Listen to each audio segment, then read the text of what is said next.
আর সায়াম এমন একটা জিনিস, আল্লাহর রহমতে কসম সাহেবের এই একটা বীজ রোপণ করছিল, সেই বীজটা এখন বট গাছ হয়ে গেছে আল্লাহর রহমতে। এই বট গাছের মধ্যে আজকে আমরা এই যে এতগুলা শ্রমিক আমরা এখানে কাজ করতেছি, 30-40 জন শ্রমিক কাজ করতেছি, আমরা সবাই আমাদের পরিবার লক্ষ লক্ষ জন পরিবার আছে। তো এটা বিভিন্ন শাখা প্রশাখা ছড়াই পড়ছে।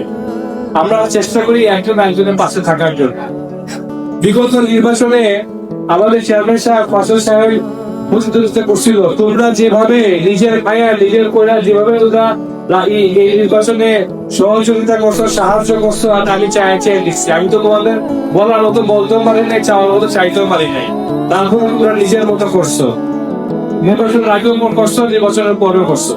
তো এই যে তোমার দাবিটা আদায় করো, তখন শুনতে বলা হয় যে আমি কি বুঝে সায়াম পরিবার শব্দটা বলছিলাম, আর তোমরা সত্যি কথা পরিবারের এই বড় আদায় করতেছো।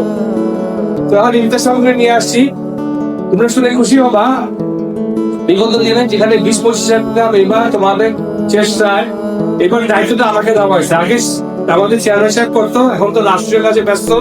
উনি বলে দিয়েছিলেন বাবা এই কাজটা তো দায়িত্ব তোমার নিতে হবে। আর সবসময় আমরা চেষ্টা করি প্রথম 7 রোজা 10 রোজার মধ্যে এইটা দিয়ে শেষ করে ফেলার জন্য।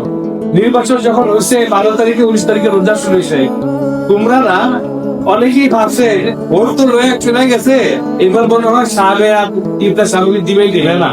কিন্তু তোমাদের এমপি সাহেবের ডাইকে আমাকে বলছে যে 7 দিন দেরি হোক, আরো 7 দিন না হয়, কিন্তু মাদক খুচরার কাছে এই ইফতার সামগ্রী আমাদের মানুষদের হাতে পৌঁছাইতে হবে।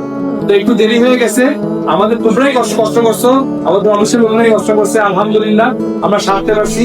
চুনারঘাটের সবগুলো ইউনিয়ন শেষ করে আজকে আমি আসছি তোমাদের সাথে দেখা করে জগৎপুরে যাবো, জগৎপুর শেষ করে ঢাকা চলে যাবো, তারপরে দেশের বাইরে যাবো, ঈদের আগে আবার আসবো। তো বলার কিছু নাই, এটা তোমাদের প্রতিষ্ঠান, এটা আমাদের প্রতিষ্ঠান, এটা আমাদের দেশের প্রতিষ্ঠান। দোয়া করবা, ইফতারের আগে দোয়া করবো, আমাদের চেয়ারম্যান সাহেবকেও দোয়া করবো, আল্লাহ নাকি সুস্থ রাখো। চাই আমাদের সাহেব পরিবারকে আরো বড় করার জন্য এই আশাবাদ ব্যক্ত করে আরো বাবা আমাদের চেয়ারম্যান সাহেবের জন্য দোয়া করবা, আমাদের জন্য দোয়া করবা, আমাদের পরিবারের জন্য দোয়া করবা। আমরা দোয়া করবো আল্লাহ যাতে আমাদের সাহেব পরিবারের উপর রহমত বরকত দান করুক, আমাদের সুস্থতা দান করুক, এবং ইনশাআল্লাহ আমরা সুখে শান্তিতে এক অপরের পাশে এখানে বলতে চেয়েছিলাম, আজকে চলে আসি, আগামী দিনে আরো সুন্দরভাবে থাকতে পারি। আমাদের হোস্টেল থেকে বর্তমান এবং ভবিষ্যতে সুন্দর হয় এই আশাবাদ ব্যক্ত করে বিদায় নিচ্ছি। সবাই ভালো থেকো, সুস্থ থেকো।